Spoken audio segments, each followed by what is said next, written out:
So because Jake now has plenty of time for some reasons, I decided that it would be good to have him on board to cover race analysis of Volcat. It's 20th edition, 3-day stage race. First day 42 kilometers with 1k, second is 60 something with 1.5k, third is 30 something with 600 meters of elevation, so it's tough. It's not quite as tough as Costa Blanca race. The stages are a bit longer. I mean, well, shorter. It's not as sketchy. It's harder in a way where you have very punchy climbs. Like you go down for, I don't know, 2 minutes and then you go up into the wall. And then you go down again, single track. Single tracks are not too hard. There are some features where you just look at this and then either roll or jump or whatever. It's harder because of the very toothed profile. It's like extremely spiky, and especially on stage 2. So, well, we will return to stage 1 in a moment, but I am here for 4 days already, 5 maybe, and I did recons partially. Yeah. A bit of stage 1, a bit of stage 3, and a bit of stage 2. Both times it was 2 days riding. I expected that, well, in 2 hours and a half I should successfully do 30 plus kilometers. And my speed was 12 kilometers per hour. I tried not to push too much. I mean, I was busted. But remember when we were doing recons back in January, and we did that one day, was it stage 3? And we took like 6 hours. But you know, the difference here is that it was 2 weeks before the race. Yeah, but you're never going to go as quickly. You're never going to go as quickly in a recon, even if you push hard. Yeah, that's true. But never. That race is 2 days in front, and I'm here climbing, crawling, and it's still not the end. It was like devastating a bit. Anyways, so what do you want to know about stage 1? Well, I want to know how you felt overall. How did it go? Yeah, so in my Instagram I posted a few stories, as well as they are available, those videos are available in Strava, so if anyone is interested, they can have a look. So I was a bit angry in few moments, but other than that I would give 7 out of 10 to the overall stage experience. So actually doing a bit of analysis, looking at where you said, okay, so the first climb is crucial, which was like the first sort of, call it 15 kilometers, right? Yeah, something like that. I found on the Strava flybys, so I found the guy that won the age group, 30s, a guy that finished in the top 10 overall. I think he was 5th, and then you. And the difference between like the guy that won your age group, the guy that won the 30s age group, and you were like, you'd hardly lost any time by the time you got to the top of the climb. I thought you had a really good start when you look at it. I lost to the first guy in age group like 15 minutes, 14 minutes something. And overall... So I set that target. I was like, okay, to me, a good target would have been 20% of the winning time, which is where you were in 2024 in Costa Blanca bike race. You were about 20% off the winner, and then you were a little bit down on that this year. But you know, I think so. I was like, oh, you could aim for 20% again. Like that would be a good time. And you were only just outside that. It was about 25%. It's compared to the overall winner. To the winner, to the winner of the stage. And then you were only 10% down on the winner of the age group. Which is less than in Costa Blanca, so you're closer to the winner of the age group in this race than you were. Very hard to compare like participants, because who knows who are generally there. The standard is good. Like this is a well-established race. You know, it's a UCI race. You're going to get guys that are turning up for points. Like the standard's going to be high. Even though it's worth mentioning that this race is C3, which means that the points are negligible. Like overall winner will take 10 points. Yeah, so but it's still there. It's still a UCI race. Yeah. There's still going to be guys turn up. So also the other thing I looked at was the power. And generally the power that you did was similar again to January. Like it wasn't that, it was a little bit down when you look at like the climbing, sustained climbing. But overall, when you look at like, okay, the normalized power of the first sort of 20 minutes, it was very much the same. Let me try and share my screen. But you know what's like for the segments, probably it's not that visible. The segments weren't very good. They weren't that, there's not many segments you can look at. Yeah, that's what I wanted to mention as well. But the start was hectic. Like it was Wild West, straight into the needle, which was quite narrow. And you know, it's first day, everyone pumped up. So I was very conservative there, tried to stay pretty much towards the rear until we went into the wider roads or wider tracks where I could excel a bit. But yeah, the start was, I don't know, for me it was strange, I would say. It seems like you did a good job though, because if you look here, so it was all the way down, like through the town. You're still with those guys that are in your age group. You haven't lost any time. Like you're in that group. You only start losing time once you get like into the climb, you know, halfway up the climb. Yeah, and you know what happened there where the gap increased? What? There was like a lucky moment, I would say. There was one ditch through the whole road.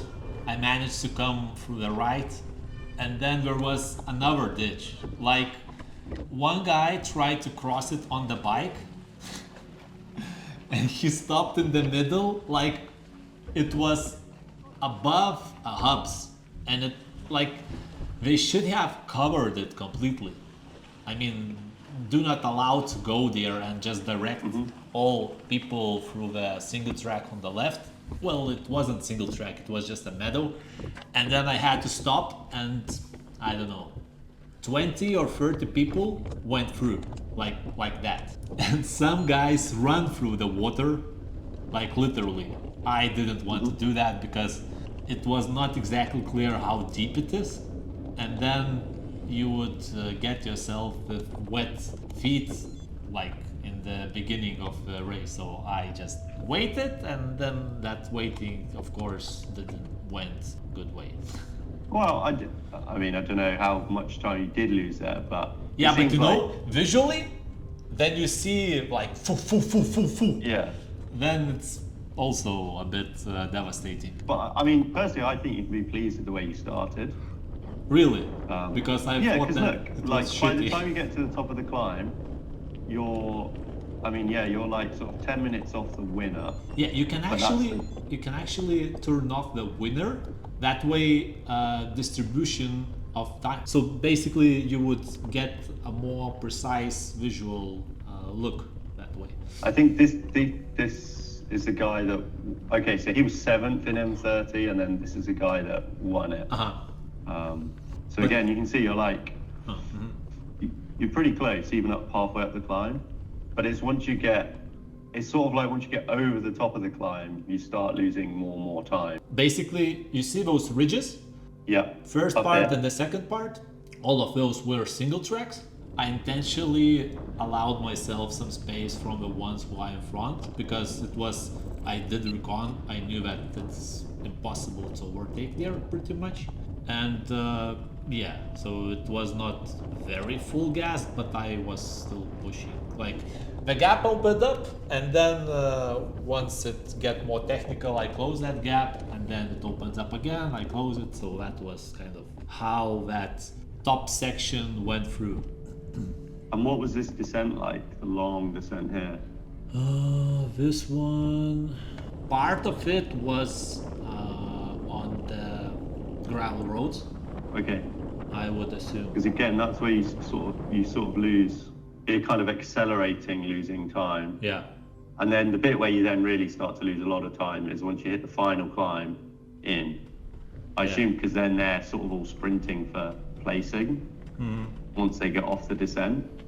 But I don't know if you sort of felt like you'd blown up a bit. On the climb, it was hard. Yeah. But then on that other spike towards the end. I This actually, yeah, I overtook like, I don't know, maybe 5 or 6 people on that last bit of a climb, and then it was descent. And I could add one more thing before I elaborate. That markup was the one which I never seen in the race courses. So there Yeah. was almost no arrows. The ribbons were white, and those white ribbons are just not visible enough. I can tell you that. And on the last descent, I missed 2 or 3 corners. Like you go full gas out of corner, and well, where should I go? So Yeah. it was devastating a bit. I don't know. In such race, you would expect a Yeah, lot better definitely. markup because I don't know, it felt rushed maybe, or I don't know the reasons, but And at it's that strange. point, did you have no one to follow? No, because I overtook everyone Yeah. on the climb. It like there was one very hilarious situation where I tried to overtake the guy. I went a bit off the path, and then I noticed that there is a branch. Like there is no chance I can squeeze underneath it. So with one hand, I took that branch hold. Like somehow I managed through it, but yeah. Actually, that climb was kind of my main, not the main one, but that last bit where I kind of been proud of myself. The only Okay. bit, like I did good effort there, even though it was really hard, but yeah, somehow. Well, I think you should. I mean, that's good, but that's also then the perception because you're overtaking people, right? Yeah, but There's a perception thing. Whereas I honestly think the first 40 minutes of your race was perfect. Like your numbers were good, the power was good, and like when you look at this, you like hardly lost any time. Yeah, the big one at the end was the. This is why I wanted to know if maybe you'd blown up a bit. But even the power on this one's not that good. You did like 280 watts. but Yeah. at least mentally it felt fast. Well, that's good, but then it's perception, isn't it? So, Yeah. but I think you're missing that you're being too hard on yourself at the beginning. So that, because then overall, like if you're happy with the end and I'm happy with the beginning, then overall it's a pretty good stage. So I said 7 out of 10. It's not that bad. Yeah, I think you can give it a 7 out of 10. And actually, the last part, the last descent, I didn't knew at all. I haven't checked that bit, so I just went pretty much blindly there. And actually, there was one place towards the end. There was some river crossing, but tiny one. Yeah. You come down through the gravel road, and then there's one thing to mention. There was no markup like it's dangerous place. 0. Yeah. Like in some races there are 2 arrows, which Yeah, means or that you are skull going and down. crossbones.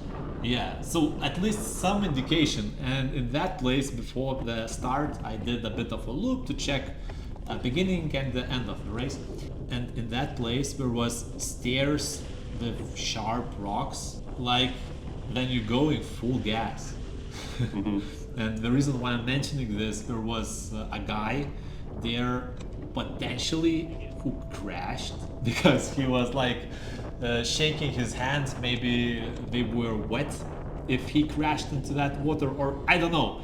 But that place was, yeah, in this type of race you should expect anywhere that sketchy places can happen, but the fact that they don't mark it up also says about things. You know, I kind of felt today when I thought about all this and all my criticism to the race is that, like, you know, when some goes to Michelin restaurant and evaluates the food, how tasty it was, how beautiful it looks in the plate. So it's like I'm judging the race organizers, which I don't have any legit rights to do that, but it's my opinion, and I'm free to share that opinion with everyone else. And it's not like it's something which which is bad and why by what you should not participate in the race. Absolutely not. It's just observation which could improve the quality of the event, but other than that, it was great. One thing which I most likely will mention about every stage is that for me, as unique, race course is like the best which you can expect from the race. While here, the starts and the endings of the stages are quite similar. Like you go through the same climb on stage 1 and 2.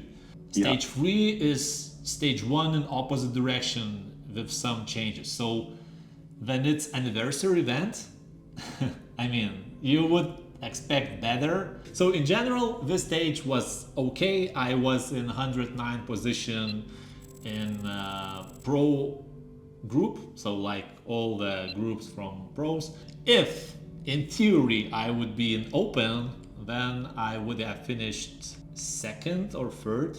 Well, considering that there would be no bottlenecks and the single track, etc. But that kind of showcases the difference between open and pro, where in pro, well, guys are significantly stronger. Okay. I thought, so what is, open is just like... I would say that open is literally anyone who wants to race, while pro is ones who want to compete. Well, competing, open also competing, but broadly speaking, that's kind of how I would see it. And we were like 150 in open, and is that something you would have entered? I could have, but the reason why I haven't done that is because I got some info from the ones who raced in the past that you will just be in the bottlenecks, because the thing which happens is that open catches slower from the pro.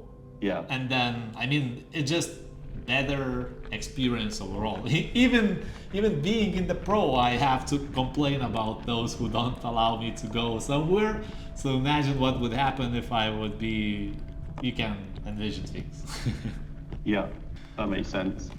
Yeah, I mean, you're only 2 minutes down on the winner of the Open. You were 24th in the category, which was similar to Costa Blanca. Yeah, pretty much. Like, you were only like a minute off.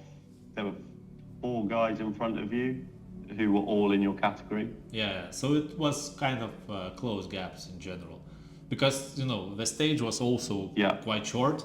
Actually, funny is that while driving, I live around 30 kilometers from the race location. So while driving, I thought what could be my goal for the day, and I thought 2:15 for the race time, but then maybe 2:10, because I knew that sub 2 hours is not possible. I thought about this through the speed perspective. Race stages 40 something, 42 kilometers, carrying more than 20 kilometers per hour is not really feasible. Well, I thought that way after knowing the race course. So I thought that maybe 2:10, and it was 2 hours, 10 minutes. Exactly.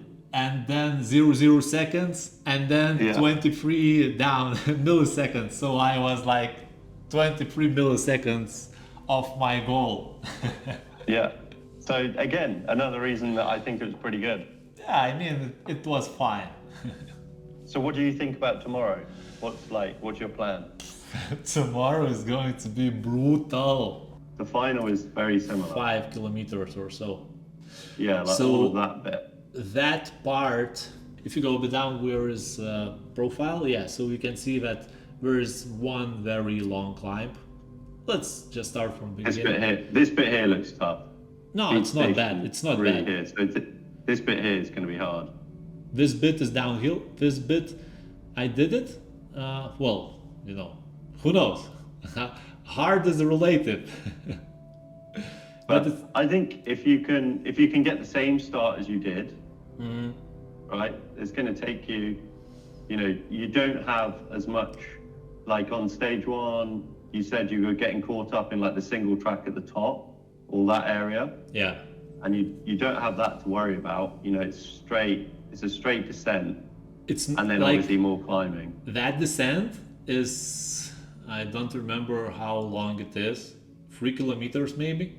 Mm-hmm. And it's single track, pure single track down.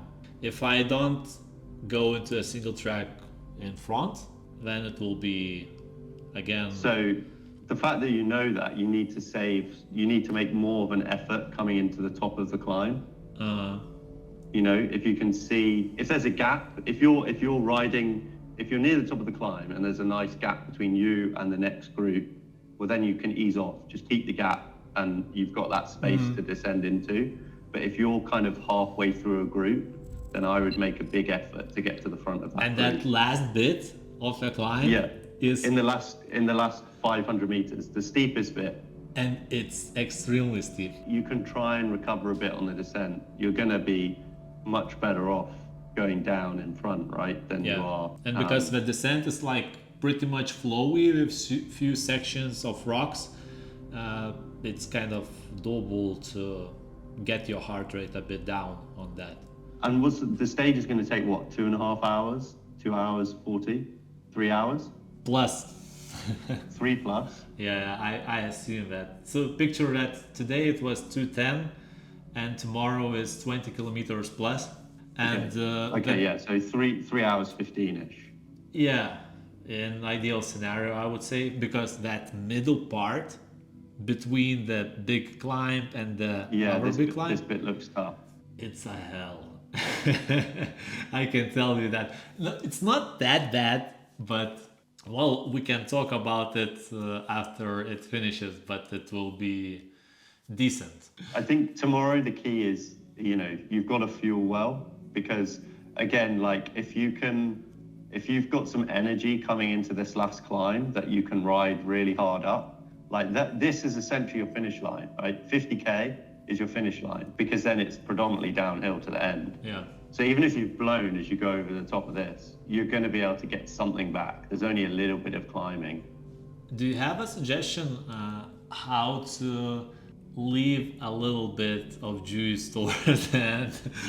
Because usually if you look at my any racing profiles, it's all the time I go max in the first 20 minutes, and from that point it's gradually going down, and it's 95% of the time it's my power profile of the races. It's kind of two things, isn't it? It's one is you don't have the conditioning to hold the power throughout 3 hours, which comes from making sure that you're doing lots of hard efforts in training. And then the other thing is fueling. So if you're not fueling enough, you're going to run out of energy. But that tends to show itself as like, oh, I'm okay, and then boom. Whereas, yours tend to be like solid at the start and then just start gradually coming down as you fatigue more. Yeah, but if you just look at my finish of today's race, just curious, I felt really good. I mean, I can't say that it was easy, but I don't know, it was 2 to 3 kilometers towards the finish, something like that. So I tend to look at it like this. So you look at like the first half. You did like 270 average, 165 was your heart rate, normalized 340. Obviously there's much more climbing in this part of the race, so it's going to be slightly higher. But then if you then take the second half and compare it, 230, your heart rate's slightly higher, and the normalized is like 40 watts down. And if you look like last 10-15 minutes, not that much higher? Not that much. Pretty strong at the end. We can talk more about stuff like that in another podcast episode. Upcoming in third episode will be about training plans. Right? Yeah. Then we are going to release it. Once I come back to... Yeah, once you're back, we have to still record it. But I've started writing it, which is good. Yeah, so tomorrow I think you need to go really hard at the start. Yeah, this section is going to be pretty tough. I mean, you're going to have to ride hard. I would just consider, 50k is your finish line. And so, and empty the tank on that climb, like go all in whatever you've got left, give it everything to get over this climb. Because that's where, you know, the guys that are going to be pressing hard because they're going for the win. You know, they're riding hard for a good result. So it'll look similar in terms of your comparison. If you blow, you're going to lose a lot of time in that climb. Even if you've blown, because it's so much descent, you're not going to lose that much time. Down. I assume that it's like the same gravelish downhill. Yeah, it is. I think it is. It All is. this bit looks the same.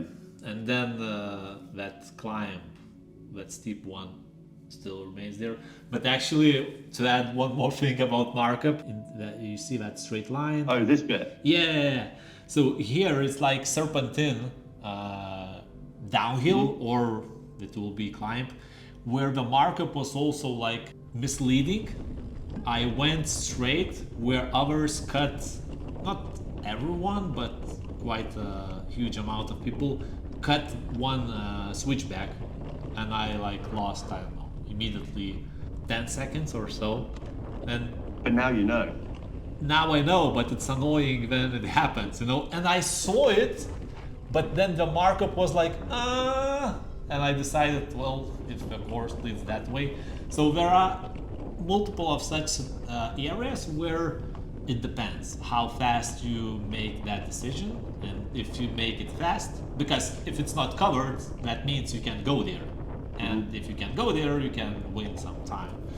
Like the fact that you're doing the same route on all three stages at different times, you're going to know it doesn't matter so much because you know where those bits are now, so you can take the same shortcut. Sometimes knowing helps, but not fully. If it's not like super marked to say you can't go somewhere, you can just go in a straight line. Like, yeah, so that's exactly the case here. Yeah, so it's fine. Because you're going down, you have very short amount of time to make a decision. To make the decision. Tomorrow, stage 2, we say that I should do it in 3 hours, 15 minutes? Yeah. Or is it 3 hours? I look at it this way. So 30? rather than saying, oh, you're going to do it in this time, because it's hard to say, isn't it? It's like, can you be better than 10% time of the category winner? Because that's better than today. And can you get closer to 20% from the overall winner? And then that's better than today. You know, my answer is probably not. Because if we look at that profile of flybys and we see that descending towards the end of the stage, considering that the stage is longer, I'm like being realistic. Chances are high that today's percentage result will be hardly to beat on stage 2, but let's see. The stage 2, that middle bit, is like a dreamy thing for mountain bike, because you go up, you go down, the single tracks, all kind of sorts, so it's really great. And I'm pretty sure that the onboard will be amazing. By the way, about the onboard on stage 1, I put the camera and the brake hose from the front was behind the camera, and it like bent the camera a bit onwards. So like then watching, you want to like, you know, when you watch something and you want that it would look a bit different angle, and you leaning in like it will help, but it doesn't. Yeah, well, I'm looking forward to seeing it, especially as you talked up the middle bit. I want to see the middle bit of tomorrow, because that's the only mountain biking I get at the moment. That's the reason why I hooked you up. I kind of thought that Jake, he's not doing anything now, so he should try to be involved into mountain biking, at least verbally. Exactly, yeah, so thanks a lot, Jake, for your time, and we will meet on stage 2 and then on stage 3 if things goes well. They should. Good man. Well. Good luck. Enjoy tomorrow.